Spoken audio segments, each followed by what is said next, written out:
Chinese spy balloon and what the Pentagon officially acknowledged today. 4 other Chinese spy balloons have flown over the U.S. Let's get straight to ABC's chief global affairs correspondent Martha Raddatz back on this tonight. Martha, what have you learned? David, for the first time from the Pentagon briefing room, we heard confirmation that a Chinese spy balloon had flown over 4 sensitive sites within the U.S. territories in recent years. A senior U.S. official had told me those sites were near naval bases in Coronado, California, Norfolk, Virginia, and Hawaii. All of those spy missions were undetected at the time and only discovered later through intelligence analysis. The official said the Chinese have a fleet of these balloons, and they transited 5 continents and 40 countries spying on military and sensitive facilities. And just moments ago, President Biden asked whether relations between the U.S. and China had taken a big hit. Biden answering no, but adding that he has not spoken to President Xi since the U.S. shot down the spy balloon. David? And I can't find a seconder usually when I propose this, but I don't care. I don't need a seconder. My own opinion is enough for me, and I claim the right to have it defended against any consensus, any majority, anywhere, any place, any time.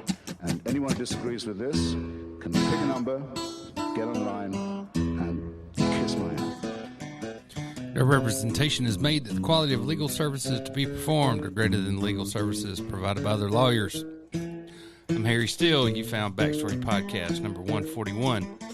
Balloonapaloosa, or as I like to call it, not one headline on this very important hearing. So we're going to get into that, and Mr. Rip is off working on a special project, and he will be back with us next time. I hope you guys enjoy this. They just shot it. Only days after a U.S. fighter jet downed a suspected Chinese spy balloon, Prime Minister Justin Trudeau has ordered the takedown of an unidentified object flying over northern Canada. In a tweet, Trudeau said NORAD shot the object over Yukon after Canadian and U.S. aircraft were scrambled and an American fighter jet successfully fired at the object. Trudeau's order came very shortly after the joint North American Military Response Alliance confirmed it had positively identified a high-altitude airborne object over northern Canada. All of this unfolding one day after a second object was shot out of the sky, this time over Alaskan airspace. Shot down over Alaska, Mr. President? President Joe Biden ordered Friday's strike at the recommendation of the Pentagon as it drifted at the whim of the wind. The object was flying at an altitude of 40,000 feet and posed a reasonable threat to the safety of civilian flight. Military officials declined to give a detailed description of what the object looked like, but said it was roughly the size of a small car. So not similar in size or shape to the high-altitude surveillance balloon that was taken down off the coast of South Carolina. They do expect to recover the debris since it fell on frozen waters. We do not know who owns it, whether it's state-owned or Right. corporate-owned or privately owned. We just don't know. Republicans and even some of Biden's fellow Democrats had criticized the administration for allowing the Chinese balloon to float all the way to the Atlantic Ocean before it was taken down. A former Secretary of Defense says the incidents have exposed a weakness in America's ability to surveil its horizon. We have a very good system of ground radars across the Canadian frontier. It's what NORAD uses. I know that during my time and before then, we were looking to upgrade those systems so that we could see further, deeper, lower in some cases. Clearly, there needs to be improvement at this point, given this new vector that we're discovering. The object shot Friday like came the down oldest off tech the in the coast world. of northeastern Alaska, very close to the Canadian border. Had it continued its trajectory northeast, it could have ended up in Canadian airspace. Prime Minister Justin Trudeau says in a tweet that he was briefed on the matter and supported the decision to take action. For City News, I'm Karen Seolin. Suspected Chinese spy balloon was 200 feet tall. It was 5 days ago, and then Montana FAA issues temporary flight restrictions. Then they say, the FAA says airspace in Montana reopened after Department of Defense activities. I mean, everybody in the world saw these balloons flying overhead, but it's defense activities, you understand. And FAA says airspace in Montana reopened. There's another one. Let's see. And this is the one from this morning. There was some airspace shut down over Lake Michigan, I guess, over the one that Trudeau and the company just were talking about. So here's a look at a typical high-altitude surveillance balloon. We don't know if this is what it looked like, but seems to be accurate based on the images that we were shown. The one that they shot down in Canada was allegedly a dirigible. So anyway, you see the surveillance balloons and where commercial aircraft are and all that. I guess it got down into those areas. And here you see sailors assigned to the Explosive Ordnance Disposal Group 2 recover high-altitude surveillance balloon off the coast of Myrtle Beach, South Carolina, February 5th. That's the one that they allowed to float all the way across our country over particularly, yeah, that's right, sensitive areas. So I wanted to, while we're all watching Balloonapalooza, I wanted to talk to you about some important things that happened on the Hill this past week. A hearing on oversight of the Justice Department, and Senator Grassley, Ron Johnson, Jamie Raskin, and former Representative Tulsi Gabbard all testified, and we're going to listen to a good bit of that. So hang on to your seats, and I'll get this queued up.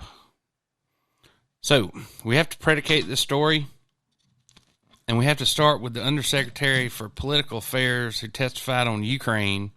And this is Marco Rubio. He's finishing up some comments. I only have a minute left. Let me ask you, does Ukraine have chemical or biological weapons? Ukraine has biological research facilities, which, in fact, we are now quite concerned Russian forces may be seeking to gain control of. So we are working with the Ukrainians on how they can prevent any of those research materials from falling into the hands of Russian forces should they approach. I'm sure you're aware that the Russian propaganda groups are already putting out there all kinds of information about how they've uncovered a plot by the Ukrainians to release biological weapons in the country and with NATO's coordination. If there's a biological or chemical weapon incident or attack inside of Ukraine, is there any doubt in your mind that 100% it would be the Russians that would be behind it? There is no doubt in my mind, Senator, and it is classic Russian technique to blame on the other guy what they're planning to do themselves. So then you have Adam Kinzinger, actual Russian propaganda, traitorous. Russia also said the Lugar Center in Georgia was making zombies, told she should go to Georgia. Facts. There are 25 to 30 U.S.-funded biolabs in Ukraine. According to the U.S. government, these biolabs are conducting research on dangerous pathogens. Ukraine is in an active war zone with widespread bombing, artillery, and shelling, and these facilities, even in the best of circumstances, could easily be compromised and release these deadly pathogens. Now, like COVID, these pathogens know no borders. If they are inadvertently or purposely breached or compromised, they will quickly spread all throughout Europe, the United States, and the rest of the world, causing untold suffering and death.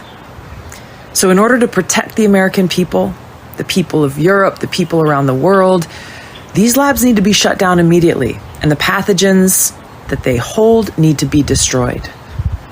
Instead of trying to cover this up, the Biden-Harris administration needs to work with Russia, Ukraine, NATO, the UN to immediately implement a ceasefire for all military action in the vicinity of these labs until they're secured and these pathogens are destroyed.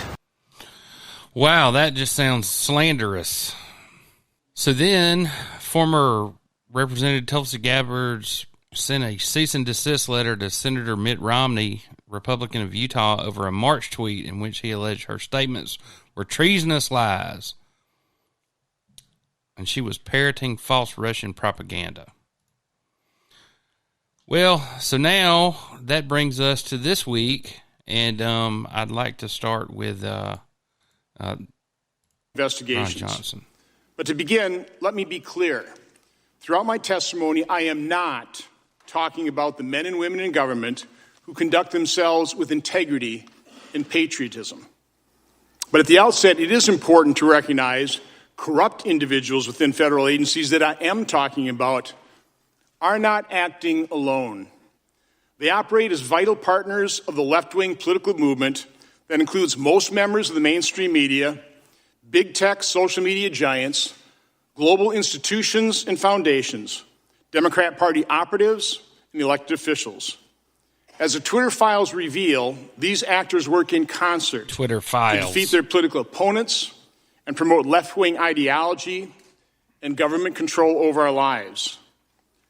My eyes began opening to this reality with the disclosure of how the Obama administration weaponized the IRS to harass Tea Party groups by denying them tax-exempt status. My personal knowledge and experience with agency corruption began in 2015 when I became chairman of the Senate Committee on Homeland Security and Governmental Affairs.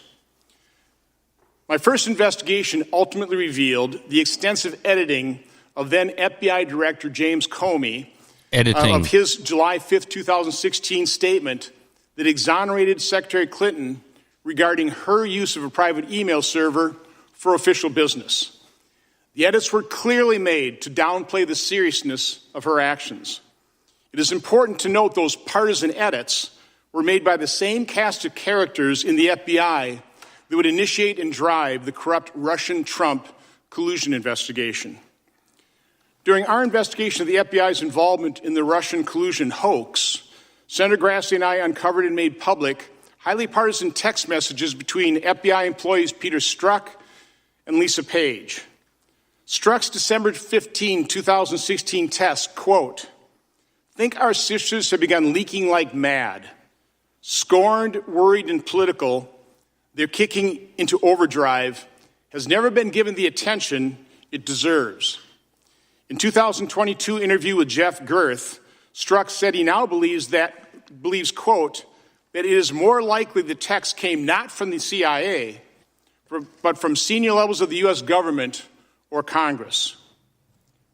Who might those leakers be? Why aren't reporters who received the leaks outraged at being fed false information? And why haven't they blown the whistle on the leakers? Why didn't the mainstream media robustly investigate how they were all duped? The answer is they weren't duped. They were complicit in creating and fostering the political turmoil our country has been experiencing over the last 6 years. Those leaks were a key ingredient in the most destructive, political, dirty trick in U.S. history, the creation and promotion of the false Russia-Trump collusion narrative. To be most effective, however, that narrative relied on coordination between government actors and the media. And the left had allies in the FBI. Unable to verify the Steele dossier, the FBI offered Christopher Steele $1 million to provide verification. By December 2016, the FBI knew they had investigated Steele's primary subsource as a Russian spy. In the main body of the Department of Justice Inspector General's report on FISA abuse, FBI official Bill Priestap is quoted saying the FBI, quote, didn't have any indication whatsoever, unquote, of Russian influence on the Steele dossier.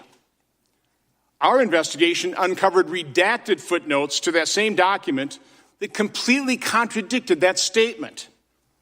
Why would Priestap's false statement appear in the report, but the truth be hidden in classified footnotes? 14 months later, in February 2018, the FBI still briefed the Senate Intelligence Committee that the dossier had validity. When the Mueller report found no evidence of collusion, the left engineered an impeachment of President Trump. The cooperation between the House Intelligence Committee and the impeachment whistleblower remains murky. Then Chairman Adam Schiff originally denied his committee had contact with the whistleblower prior to the filing of the complaint, a claim Schiff later attempted to walk back.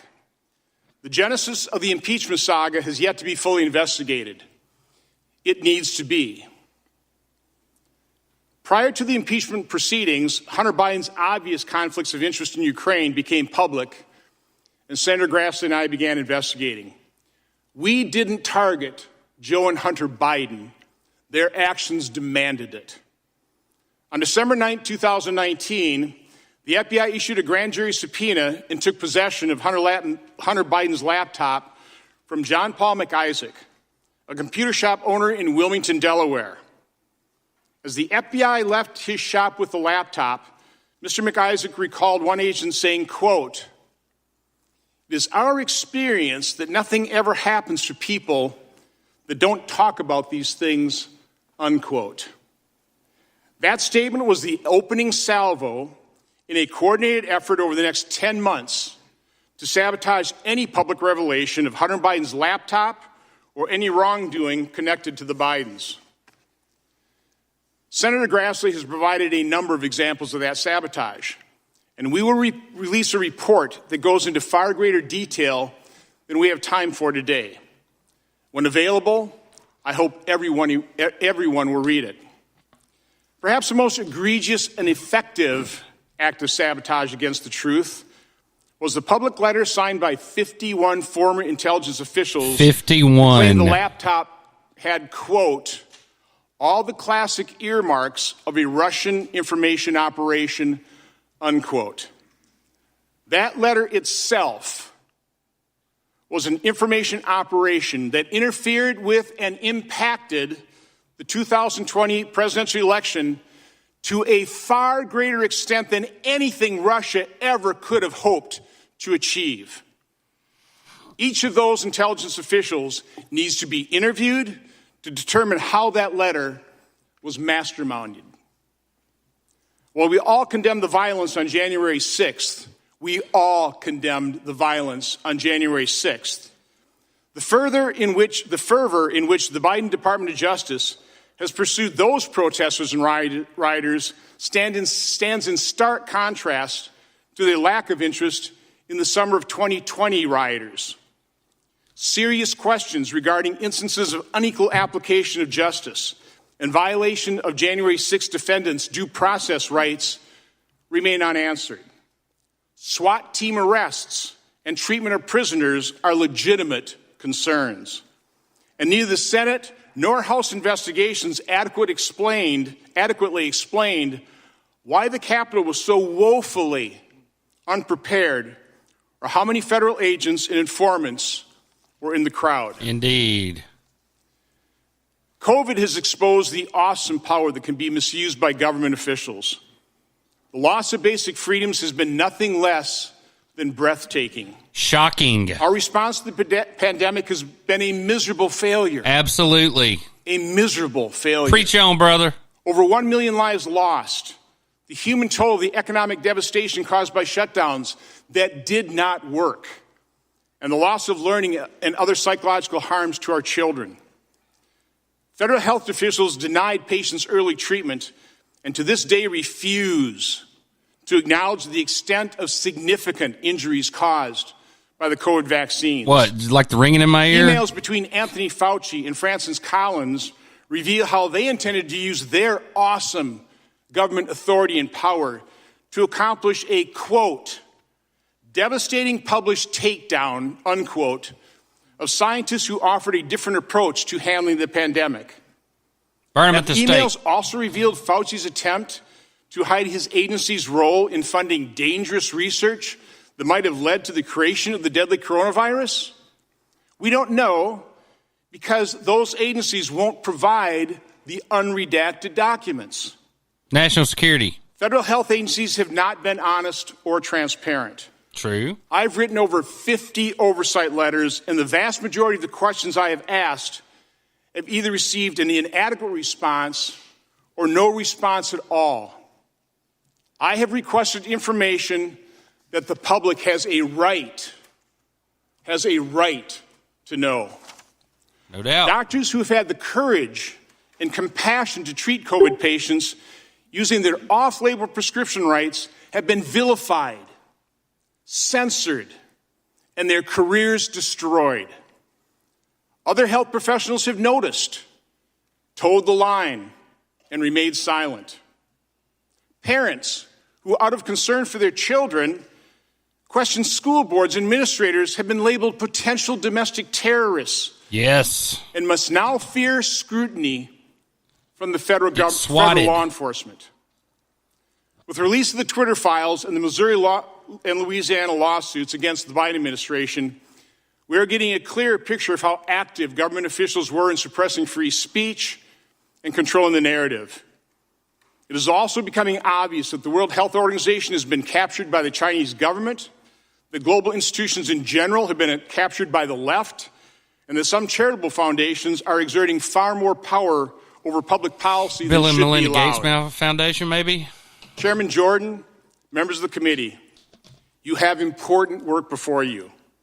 Although you have been generous in granting me 10 minutes to offer my testimony, I have barely scratched the surface in describing the complexity, power, and destructive nature of the forces that we face. Our founders fully understood that government was necessary to avoid anarchy, but they also knew that government power was something to fear. Tyrannical. That's why they devised a set of checks and balances to limit government's Except this power guy's a senator and he can't find out anything. Ideally, a free press would hold all government officials equally accountable. But with today's media mostly biased to the left, congressional oversight is needed now more than ever. And because the administration is not cooperative and transparent, Congress needs whistleblowers from agencies throughout the federal government.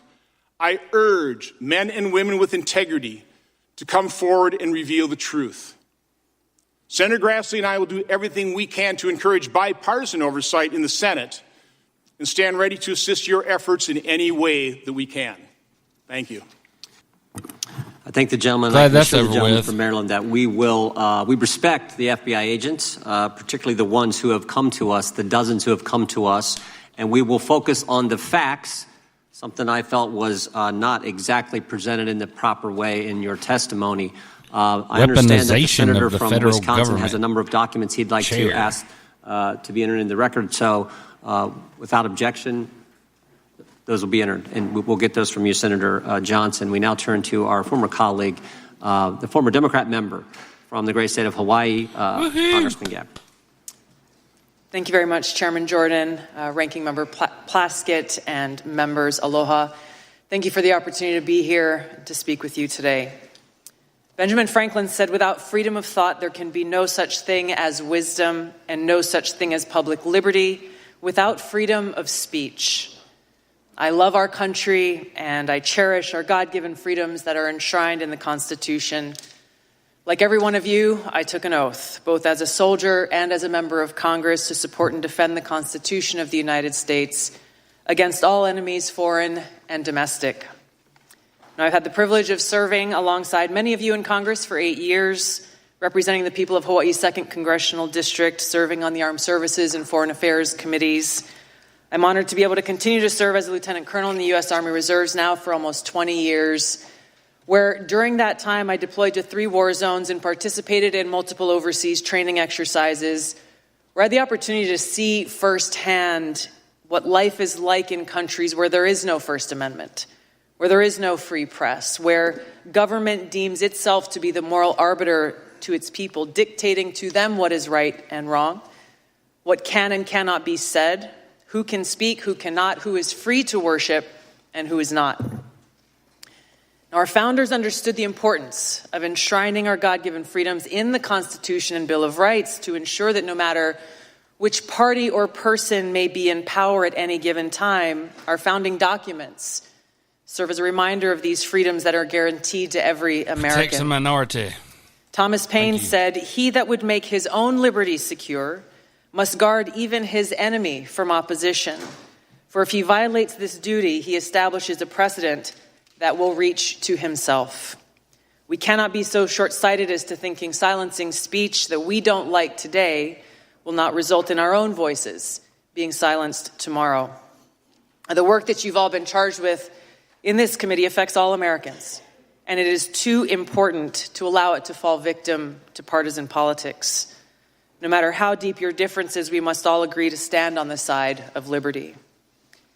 Unfortunately, right now we live in a country where many Americans are afraid to speak freely, afraid to express themselves, afraid to actually have real open dialogue and debate, afraid of losing their job, being canceled, or being accused of a crime, which could happen if recently introduced legislation criminalizing so-called hate speech is passed into law, speech that, no matter how abhorrent, is still protected under the First Amendment.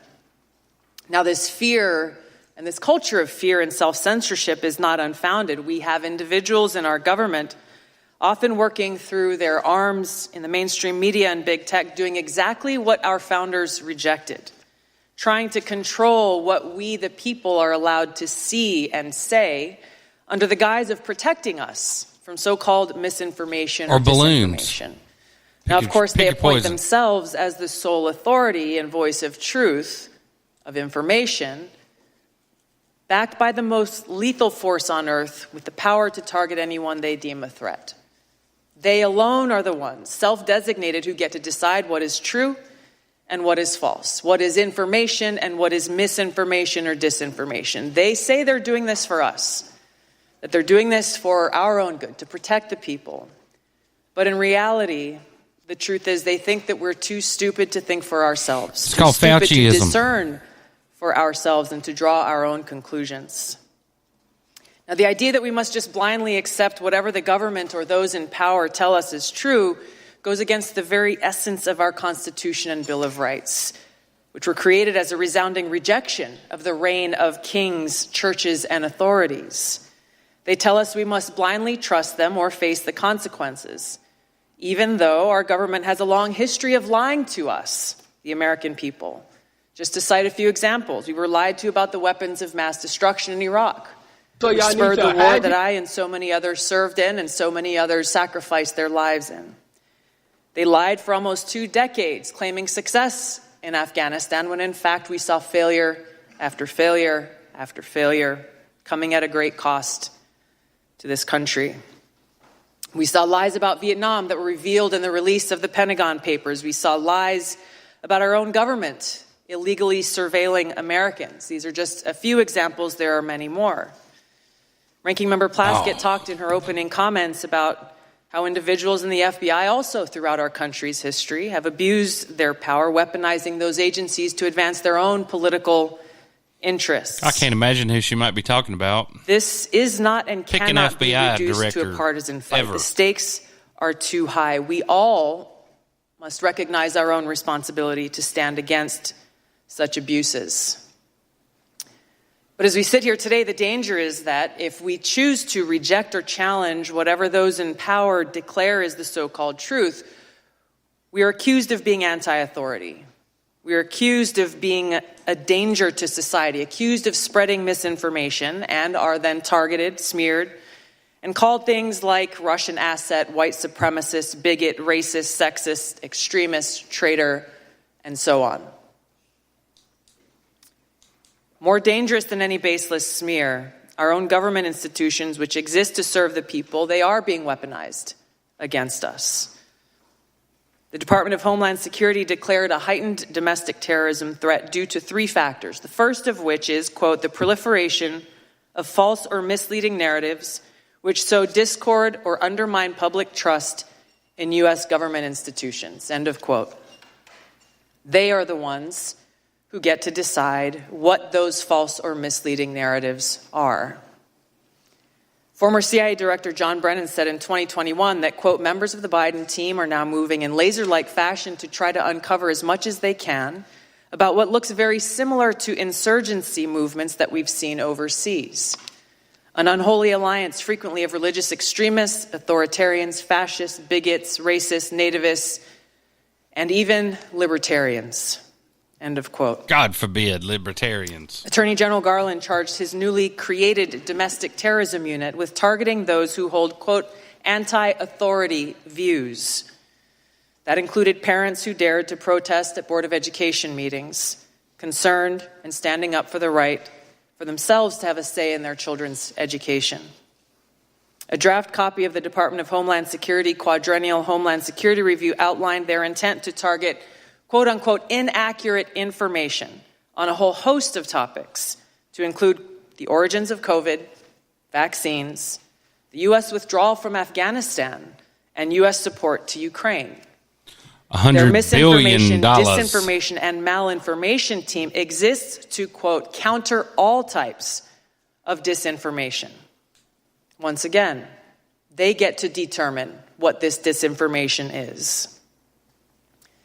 Meta CEO Mark Zuckerberg revealed on the Joe Rogan Experience podcast recently that Facebook limited the exposure of the New York Post Hunter Biden laptop story just weeks ahead of the 2020 election, only after talking with the FBI. The Twitter FBI took similar action, but they recently apologized for doing so, recognizing that their decision was wrong. Yeah, we probably shouldn't listen to the FBI. The cozy relationship between White House officials, the Department of Homeland Security, the FBI, and big tech is now well documented and results in private companies not restricted by the First Amendment doing the dirty censorship work of those in government who are not legally allowed to do so themselves. Agency. The threat big tech monopolies pose to our democracy is real and serious. I've had personal experience with this. After the first Democratic primary presidential debate in 2019, I was the most searched candidate of the night. Unfortunately, and suddenly, my Google Ads account was mysteriously suspended without any notice or explanation. There were no responses to our multiple attempts to resolve whatever problem could have caused this. But after some time passed, magically, my account was reinstated, again, with no explanation it's like or our apology. YouTube. But their actions limited my ability to connect with voters who were actively seeking more information about my candidacy and why I was offering to serve them as President and Commander-in-Chief. This has not only happened to me, it's happened to other candidates running for various offices. Joe Kent, running for Congress in Washington State, is one I know personally of. This happens all the time, with these big tech monopolies interfering in our democracy by manipulating search results based on whatever it is that they want the American people to know about a particular candidate or issue that should be concerning to any one of us and all of us. Now, recently, we've learned that with the release of the Twitter files detailed by Matt Taibbi and others, high-level former FBI and CIA and other government officials were behind Hamilton 68 and their list of 644 social media accounts supposedly linked to, quote, Russian influence activities online. Now, Hamilton 68's work was widely cited as fact by institutions like Harvard and Stanford, by mainstream news organizations across the board, by members of the House of Representatives and Senate from both political parties, including the head of the Intelligence Committee. The problem is, it was false. All of it. Twitter themselves determined that the vast majority of counts that Hamilton 68 targeted on this list of 644 were, quote, neither strongly Russian nor strongly bots, end of quote. Either are or you aren't. Mostly anti-establishment American voices from across the political spectrum. I was one of them. Former Secretary of State Hillary Clinton accused me, a sitting member of Congress, a soldier, and a candidate running for president, of being, quote, groomed by the Russians. Yep. Her baseless smear worked as intended. It was something that was repeated over and over, headline after headline, article after article, pushed online in every way. This had the harmful impact that was intended. I could give you many examples of interactions that I've had with people throughout that campaign and still today. But I remember one in particular that had an impact. Just weeks after this statement was made, I was in South Carolina at a campaign event.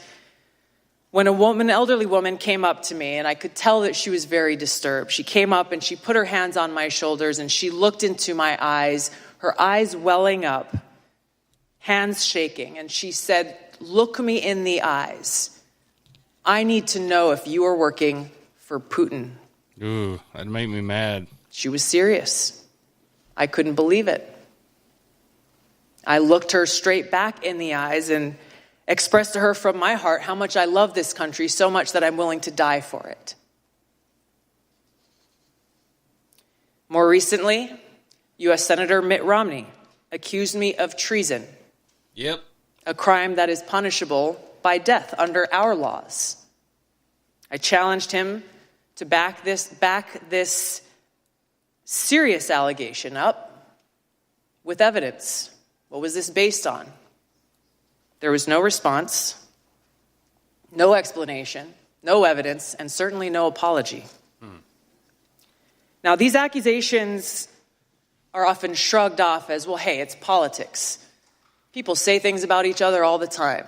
That may be easy for some of you to say, but for somebody who wears the uniform, this is serious. And it's serious not only to me, but to my fellow service members and veterans, every one of us making a decision at some point in our lives to raise our right hand, prepared and volunteering to lay our life down for this country. What does that mean in reality? It means that before every deployment, in our own hearts, we have to make peace with the possibility that we may not come home. It means writing letters to our loved ones, trying to find the words to express our love and gratitude, knowing that that may be our final goodbye. It means for those of us who do come home, doing our best every single day to honor the great sacrifices of our brothers and sisters who paid that ultimate price. This is much bigger than me or any one individual. When those who dare to challenge the establishment are targeted by this powerful conglomerate of government, corporate media, and big tech, weaponizing all that they have against the people for their own selfish gain, Yep. It has a dangerous chilling effect on free speech, and it sends a very powerful message. If you dare to challenge us, we will come after you. The more we allow this to happen, we start looking less and less like a democratic republic and more like a banana republic. Instead of a government ordained to secure these rights, we are now increasingly facing a government determined to take those rights away. George Washington warned, "For if men are to be precluded from offering their sentiments on a matter which may involve the most serious and alarming consequences that can invite the consideration of mankind, reason is of no use to us.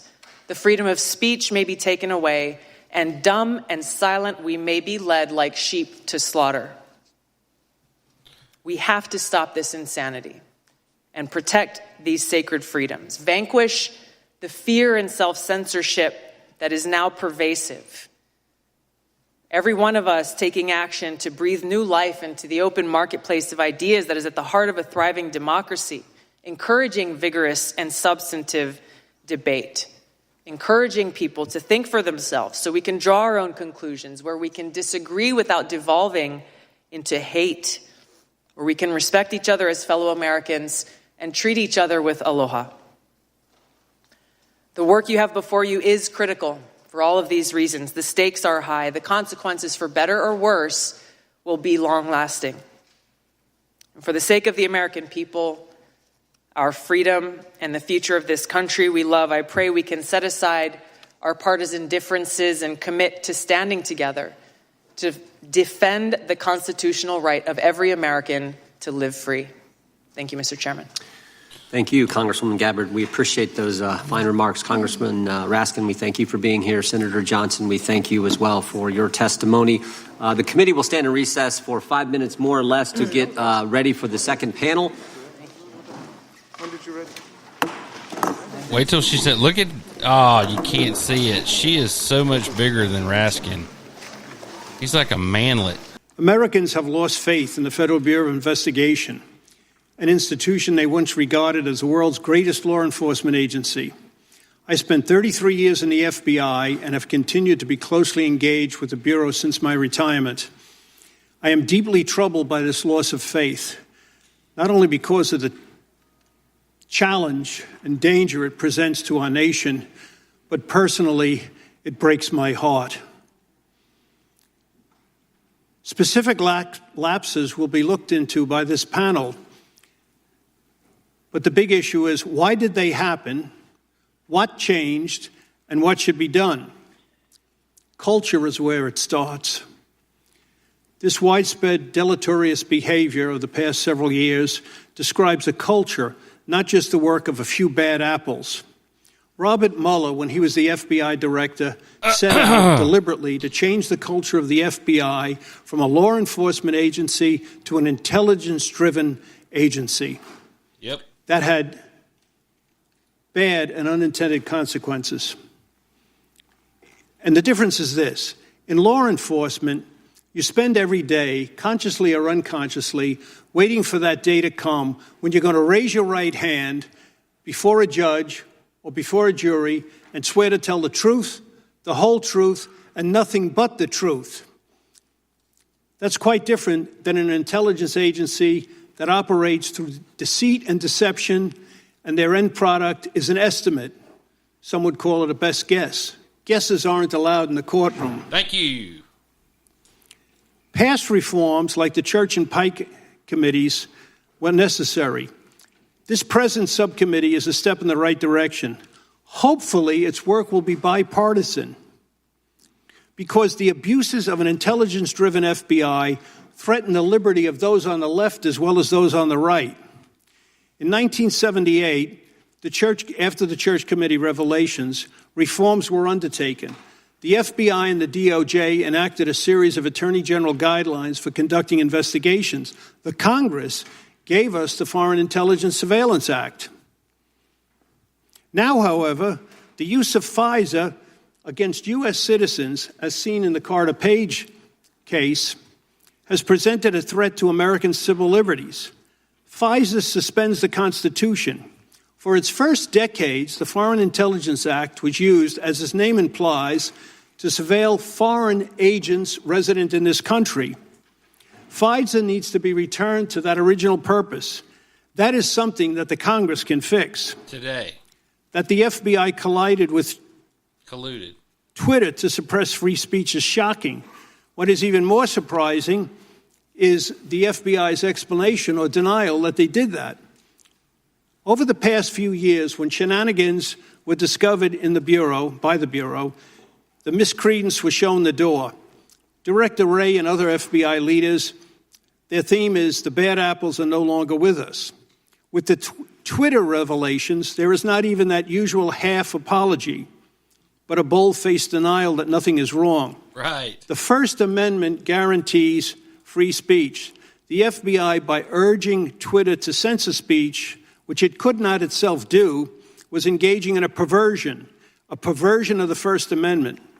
For most of FBI history, agents were trained that part of the FBI's mission was to be a guarantor of the Bill of Rights. That has now been turned on its head. A renewed emphasis on the Constitution as a cornerstone of the Bureau's work is what is called for. When I was in training as a new agent, we were each given a pocket copy of the Constitution. We were told to keep it in our breast pocket. I've got one around here somewhere. If we did that, when you would think about it when interviewing a citizen or when searching someone's home, if you kept it close to your heart, you wouldn't go wrong. For years, when explaining the FBI to various groups, I would always emphasize that unlike other countries, the United States was blessed to have as its domestic security service a law enforcement agency, an agency rooted in the rule of law. The United States now may be cursed to have a domestic intelligence agency with police powers. Did you hear what he just said? A domestic intelligence agency with police powers. Former FBI agent. We may never get the Bureau back to the culture of a tell-the-truth law enforcement agency that I lived and loved in the pre-9/11 era, but the effort of reform is worth it, noble, and direly needed. I thank you all for your efforts. Thank you, Mr. Baker. Appreciate your testimony. Professor Turley, recognized for 5 minutes. Thank you, Chairman Jordan, Ranking Member Plaskett, members of the subcommittee. It's an honor. I usually to don't appear listen to before you eggheads, discuss but the he's all subject. right. It is my sincere hope that there is room for bipartisan agreement, even in these times, when we talk about the government's role in regulating speech. We all are here today because we all have a deep love for this country. We come from different backgrounds, different parts, but we share that common article of faith. I'd like to speak to that today. These are difficult questions that I'm going to address, and these are divisive times, but they transcend politics. Notably, in yesterday's hearing in the Oversight Committee, James Baker said that he also thought there might be need for legislation. This is the former Twitter executive, former FBI general counsel, and he said there might be need for legislation to limit the role of the FBI and other agencies in their relationship with social media companies. I think that that is true. But one of the reasons that this committee has a difficult task before it is that there is a crisis of faith, and it's not just simply with some of our constitutional values. Polls are showing that people have a distrust for the federal government, but also with the FBI. 20% in a recent poll said that the FBI was the greatest threat to the country. Only 40% of Americans said that they trust the FBI most of the time. 53% said they felt the FBI was acting politically. I'm not saying that those results are warranted. What I'm saying is it's a serious problem when the public, large portions of the public, have that level of distrust. My testimony that I've submitted to the record goes through the constitutional and case law that applies to this issue of when the government goes too far. And I say that these are really very heavily contested questions. There are cases on both sides. And in some of my discussions, I say that actually I think the social media companies have a better argument. And in some parts, I think that there are legitimate issues here that might trigger the First Amendment. There are two different aspects to that analysis. One is that we do have direct action shown in the Twitter files by government employees. So we don't have to get into what I spend most of my time on, which is agency theory under the First Amendment. We know that there were dozens of federal employees who tagged or targeted particular posts and posters for possible elimination and suspension. Now, we can question whether that was a directive or a partnership or a coordination, but there was direct government conduct. So the question for this committee, first and foremost, is do you want your government in that business? And we can have, I hope, a civil and respectful conversation about that. What's interesting about the Twitter files is that they establish what could be viewed as an agency. Now, as I go through a lot of the cases in the past, courts have really struggled with this. At what point does a private party become an agent of the government? Cases like Page and others say that you can have that. Even if, by the way, the private agent turns down some requests, you can have that. And I go through the various tests that apply. I also go through three things that are established. One, this may be the largest censorship system in the history of our country. Maybe. Twitter alone reaches 450 million people. They're 15th on social media. Companies like Facebook dwarf them in terms of their size. It is a censorship system. The ACLU has made clear that censorship can be both in government or private form, and it certainly can be in a government and private type of coordination. Second, this is beyond what agencies usually do. This was not the FBI responding to criticism of the FBI. It was generally policing this thing called disinformation. And eventually they tagged things like jokes. They tagged just a ridiculous scope of information that they believed could be removed. And then third, what we have here on these, in terms of what the government's doing, is what we've seen before. Even if you assume that this does not create an agency relationship, it's wrong.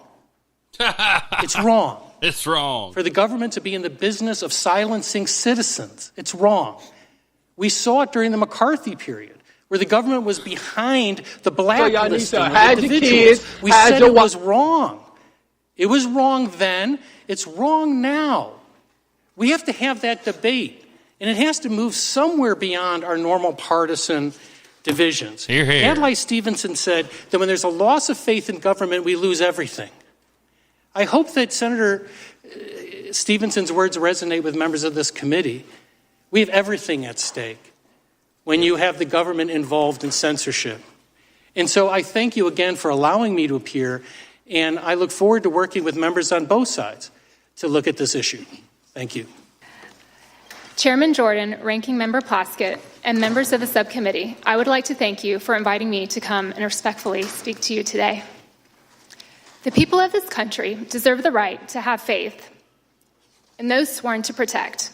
Faith is the foundation of hope, and hope can be restored through honest reflection of who we have become and who we could and should be. On September 11th of 2001, I was working for Merrill Lynch in the World Financial Center in New York City. I witnessed up close the horrific, deadly terrorist attacks on the adjacent World Trade Center. My colleagues and I evacuated our building and were led to safety thanks to the heroic efforts of NYPD officers. 2,977 souls were not as fortunate that day. As I watched the mayhem unfold to include people jumping to their deaths, I was shocked, heartbroken. I vowed to God that I would give back and serve this great nation. This vow led me to leave a multi-billion-dollar hedge fund in 2009 and apply to become an FBI special agent. Wow. According to the Wall Street Journal, around 45,000 people applied to be special agents that fiscal year. About 900 made the cut, and I was one of them. After 5 months of arduous training at the Academy in Quantico, I was a sworn-in special agent assigned to the Miami division. I considered it a very sacred responsibility and was honored to be entrusted to protect and serve the American people. My entire career was spent in the field, where I believed I could make the strongest impact in rescuing victims and putting criminals behind bars. It was my privilege to work alongside the finest and brightest in the FBI, local law enforcement, and our federal partners, participating in the investigations of myriad criminal cases. The Marjorie Stoneman Douglas high school shooting in Parkland, Florida, the 2017 Fort Lauderdale airport shooting, the Cesar Sayoc pipe bomb case, multi-million-dollar Ponzi schemes, crimes on the high seas, bank robberies, murders for hire, sexual assaults, extortions, and more. Yes, it was physically taxing and emotionally jarring. Apparently. But I believed I was making an impactful difference. And every day I woke up and I embraced being an FBI special agent. Until things changed. Over the course of my 12-plus years, the FBI's trajectory has transformed. On Bureau, the Bureau's mission remained the same, but its priorities and governing principles shifted dramatically. The FBI became politically weaponized, starting from the top in Washington and trickling down to the field offices. Although FBI employees have their First Amendment rights, they are not at the liberty to allow their personal political views or preferences to determine their course of action or inaction in any investigation. Lady Justice must remain blind. Those that do not uphold these responsibilities cause a negative ripple effect throughout the agency in the field. It's as if there became two FBIs. Americans see this, and it is destroying the Bureau's credibility, causing Americans to lose faith in the agency and therefore the hardworking and highly ethical agents who still do the heavy lifting and pursue noble cases. It makes it very difficult for agents to do their job when the FBI loses the respect of the American people. There has also been a shift in recruiting practices, a lowering of the eligibility requirements, which is negatively impacting the agency's performance. And all this adds up to a loss of trust in the FBI by many Americans and low morale among many FBI employees. For many, becoming a special agent was their calling in life, but now it's merely a very dangerous and high-risk job with minimal contentment. Wary of consequences that come with voicing their displeasure, these agents keep their heads low. They work hard and they stay off the radar and they count down the days until they can collect their well-deserved pensions. For me, distancing myself from egregious mistakes, immoral behavior, politically charged actions taken by a small but destructive few FBI employees became exhausting. Although I was always treated with the highest level of respect in the Miami division, I no longer felt that I was the type of agent that the FBI valued. I began to lose passion for the career I loved, And peace came as I reflected on the victims I assisted, the criminals I took off the streets, and I remembered positive performance reviews, awards, and accolades I had been given, as I left nothing on the line in my work as a special agent. I held out as long as I could, hoping things would improve, but finally I knew it was time to go. So less than 4 months ago, of my own volition, I made the difficult decision and quietly walked away from the FBI with an exemplary and spotless record. I love the FBI I joined, and I have treasured memories working alongside remarkable people. I'm proud to have served with honor as a special agent. And while I sincerely pray for the FBI's future success, the FBI's troubles of late were bigger than anything I could change. Going forward, I will continue to serve others in our beloved country while honoring and celebrating the true heroes, both past and present, of the FBI. When I was invited to participate in this hearing, my initial reaction was to decline their request, as there may be others more capable who would do a much better job than me. And why would I want to subject myself to the stress of testifying, putting a target on my back, and likely facing public scrutiny? Absolutely. As I prayed about this invitation, the thought came to me. To whom much is given, much is required. And I realized that this is not about me. I have been given the opportunity to speak up on behalf of numerous current and former Bureau employees who feel similarly, but they do not have a voice. I am not here today to show favor to any political party. I am here to stand for the truth based on my experience at the FBI. In all humility, I hope to make an impact in creating a stronger agency, which is what Americans deserve. Yeah. Thank you, Ms. Parker. Thank you for your service. We'll now proceed under the 5-minute rule with questions. The chair recognizes the gentlelady from New York, Ms. Stefanik. Yeah, I think we've heard enough of that. Plans to release hundreds of inmates from its facilities. The release stems from a prison reform law passed by the state legislature in 2021. News 19's Lindsay Smith breaks down every... Now, they just passed this in 2021, and then they fubbed up the implementation. And, we'll get to everything you need to know about the release. So, Lindsay, what can you tell us about this? Well, according to court documents obtained by News 19, at least 50 to-be-released inmates are serving time for committing murder or manslaughter. It's why Attorney General Steve Marshall is looking to delay the release. The AG has filed a lawsuit against the director of the Alabama Bureau of Pardons and Paroles, Cam Ward, and Alabama Department of Corrections Commissioner John Hamm. According to court documents filed today, 412 inmates are set to be released tomorrow morning. But the lawsuit from Marshall's office states ADOC hasn't provided the required notice to the inmates' victims. An emergency hearing was held around 3 this afternoon, and after that, a second motion was filed by the AG's office to stop the release. Now, those being released will be under the supervision of the Bureau of Pardons and Paroles. Each inmate will be processed by Pardons and Paroles and fitted with an electronic ankle monitor.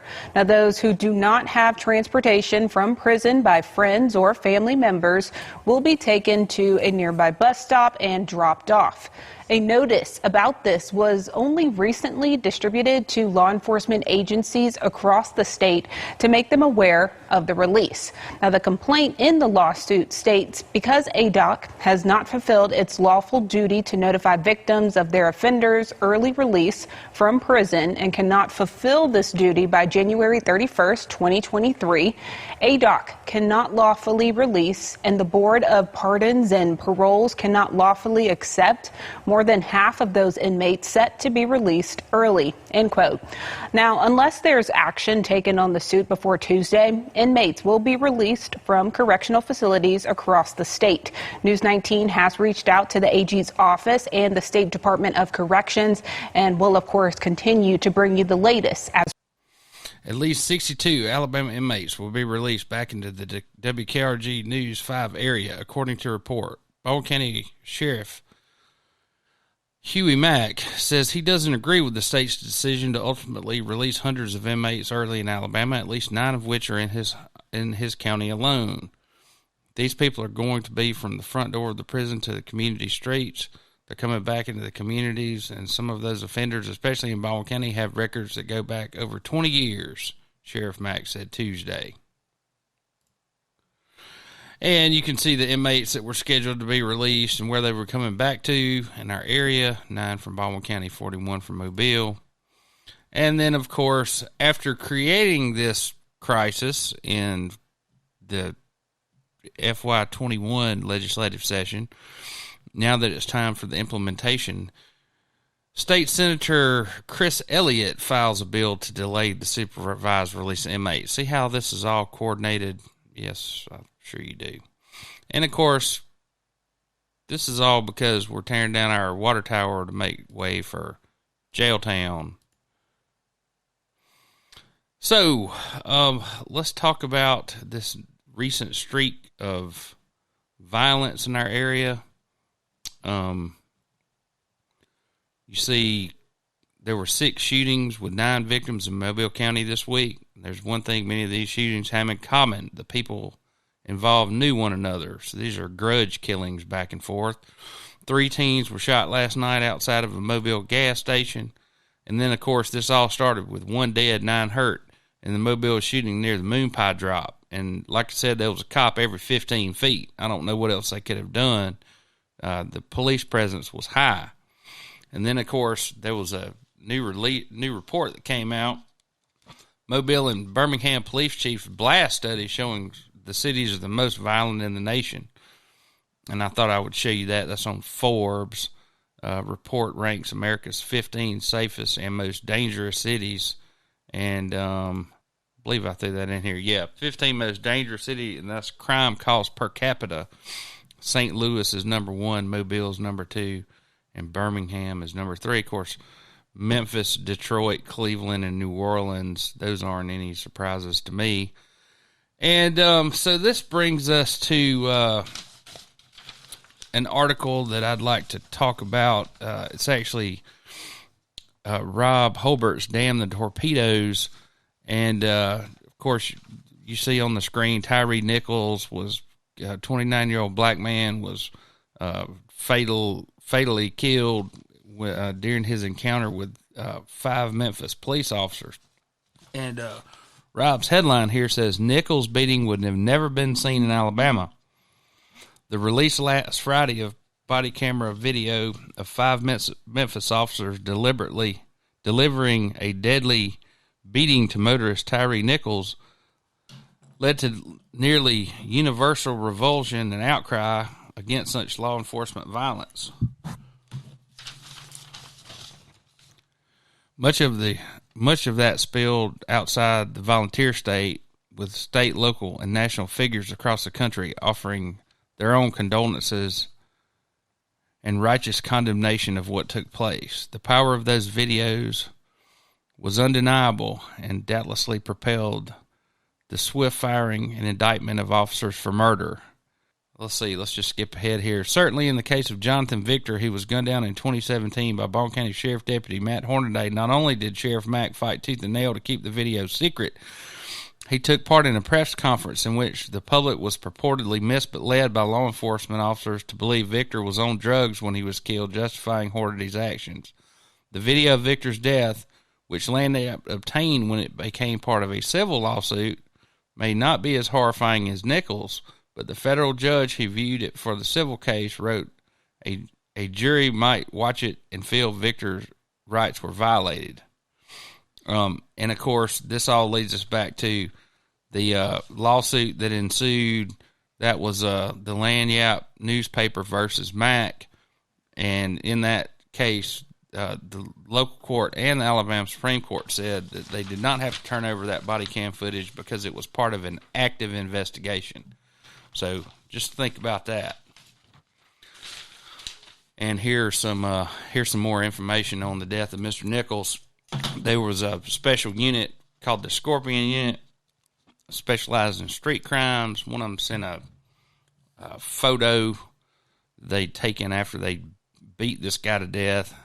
And, of course, there were police reports, and then they talk about a flawed system. Of course, we know that's true.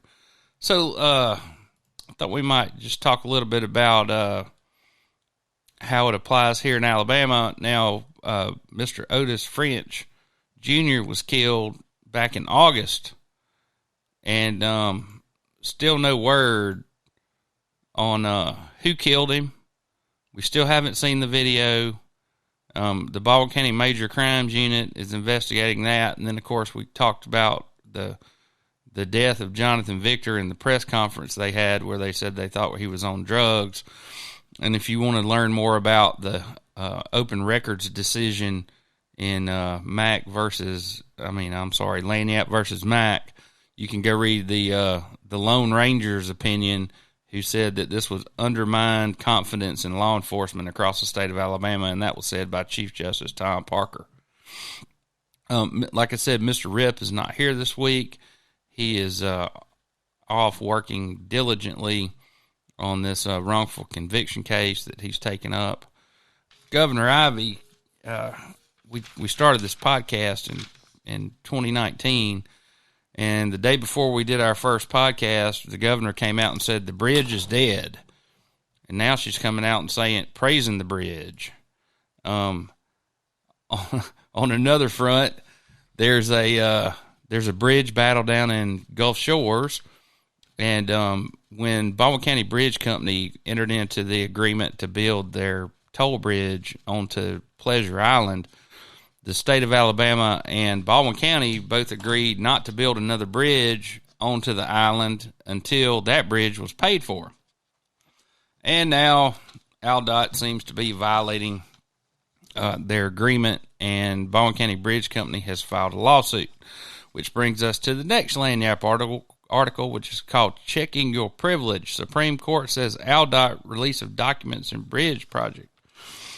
5 days after signing an executive order to overhaul the way public records are handled by agencies of the state's executive branch, Alabama Governor Kay Ivey sided with a cabinet member in an attempt to prevent making text messages and emails between the two officials concerning a new bridge on the coast.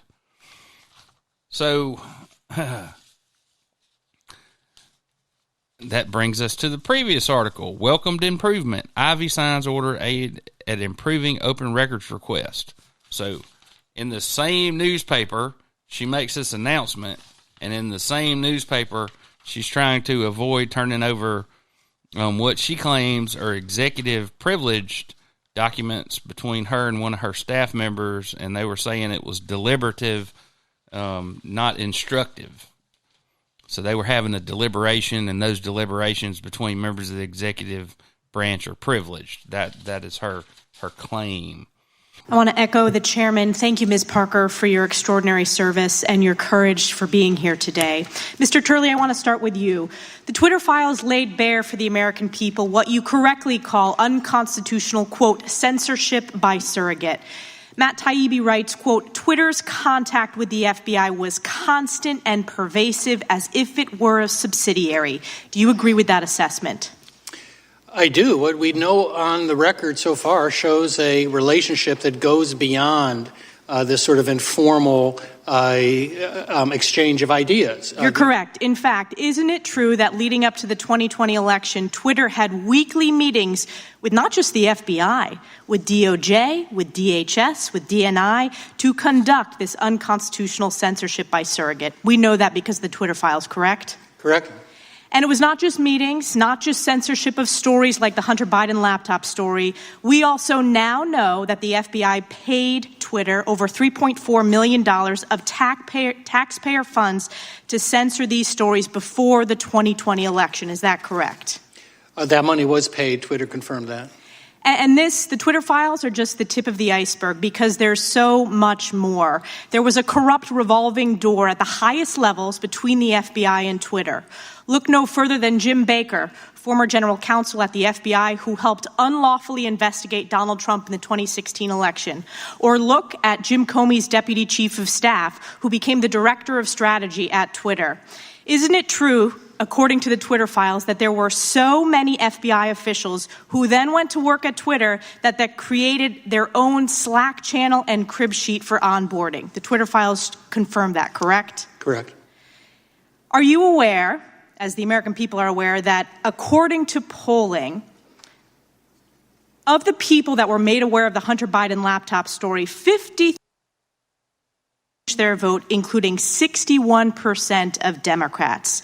This is the definition of election meddling, and it's the definition of election meddling by the FBI on behalf of Democrats, paid for by the U.S. taxpayers. It's collusion, it's corruption, and it's unconstitutional.